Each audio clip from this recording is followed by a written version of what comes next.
Hello my creative friends, welcome to Fatema's Art Show.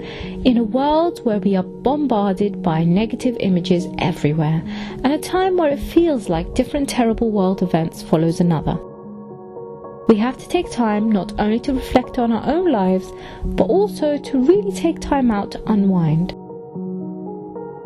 Last week, I took some time to go for a walk in Holland Park in London. It is a beautiful park which also has a Japanese garden. This allowed me not only to seek inspiration in my art, but also to be mindful in my surroundings. When I got home, I practiced more and created lots of different drawings, trying out different techniques and different materials. I would really advise, if you are stuck creatively or simply need time out, just go to a surrounding that inspires you and draw. Breathe, draw, experiment, and just enjoy being mindful. Thank you very much for watching, and I hope I have helped someone out there in some way.